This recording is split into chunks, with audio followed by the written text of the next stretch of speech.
of my experience and share with everybody. So, by introduction, I run a company called PM Relocations. We're into household goods moving and settling in of people across the world. So, if anybody has to shift homes or move their entire world to another part of the country or another part of the world, we look after their end-to-end relocation and support. Something which 10 years back, I mean, I've spent 10 years in this industry now. I joined this company when I was 21. My father ran this company since 1986. We were a team of 22 people out of the Lajpat Nagar office in Delhi, and I was doing my MBA in Singapore. And obviously, some expected me to join the business, some expected me to, get out there, do another job, and do something more fancier. So while I was deciding to do what next in my life, I was very discouraged by everybody that you're getting into a transport business because people didn't understand what is relocations and what is the moving and packing business.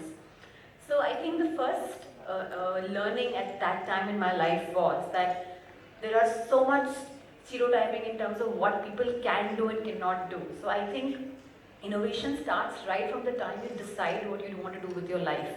Because there are a lot of stereotypes out there that will always tell you that this is the right way to go ahead and this is not the real conventional way to do things. And I was 21, I stepped into an industry which was supposed to be labor intensive and you're going to only have challenges and not see many opportunities and you will be really not taken seriously. So I think it's so much about changing the norms when people do not think you can. And more importantly, whenever I told anybody that I was part of a relocation industry, I used to always hear stories like that are you a courier company, are you a warehousing organization, are you a logistics company? So I think the entire relocation industry as such did not get an acceptance, has not yet got an acceptance as an individual industry because we still consider to be part of the logistics business, which is in any case not considered to be very well organized in our country. So the moment I stepped in, we were 22 people, and today we are close to 600 people in the organization. People believe that smaller companies do not grow till the time they do not have the right sources of funding. We are absolutely bootstrapped.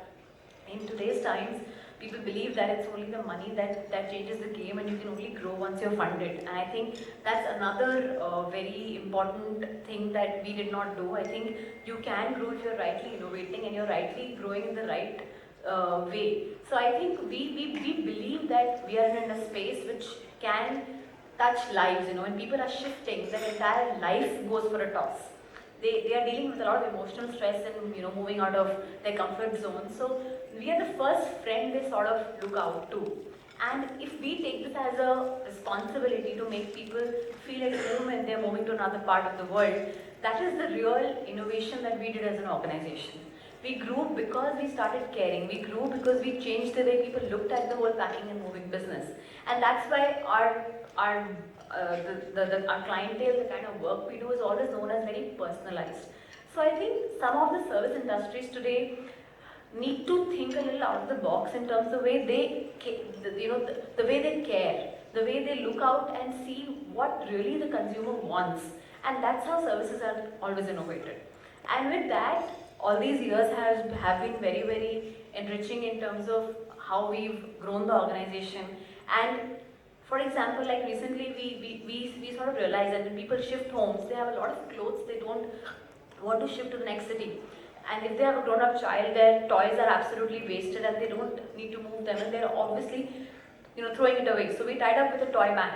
So all the toys are collected now and are sent to a toy bank that further distributes it to smaller parts of the country where people really need those toys to have a better childhood. The clothes are put together and they're donated. So I think we are bringing together the need of the people who really need some things and people who are really discarding it without a reason. And I could only do this because I'm part of such a wonderful industry. So I think this is something which not many people saw a few years back, that how you can link what you're doing to enhance the environment and the community in a better way. So these are a few things that we did, and I think that's what innovation is for me. And I hope people get out there and look at opportunities which are really not stereotyped or you think are unconventional, because our hearts are connected to things that we really believe in. So they don't need to be approved by anybody. Thank you.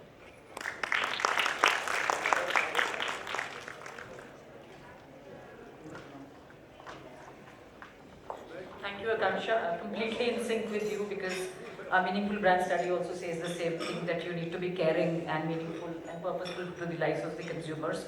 And it is really a perception from being a logistic company to a company which cares about you and your home. So great. So with that, I guess my job is over. I hand it over to Harbeen to do the closing comments, please. We just have one more speaker left here. She'll be speaking through the PPT. 1 minute of my concluding comments. Thank you, everyone. What we really got from over here is innovation in two parts. One is the form of the innovation. So like everybody said, not this but that, not an owned car but a hired car, not a photo album but a USB. So all the form will change, and we can probably project it into a 3D sci-fi movie to be able to see 30 years hence. There'll be driverless cars and all of that, the form. The other is the fathoming, that how the form changes in our lives around are changing our fathoming. And what I mean by that is the fact that I can now don't have to own a car and I can rent a car and feel that I can be in a car is changing our fathoming of our world. It's making our world more inclusive, and it is tapping into everybody's heart and unleashing that innovation inside their heart as well. It is at the core of what we do at all, that everybody has the power to dream, to do, to innovate. And I think that beautiful form of innovation that is changing and that is affecting the fathoming of innovation in every heart, I think that is the whole beauty of this innovative world that we are living in. So thank you everybody for that very inspiring, insightful session. We will just have one little brief on the a lady speaker who we have who doesn't want to come on the stage and will speak through the PowerPoint here. Can we have that, please?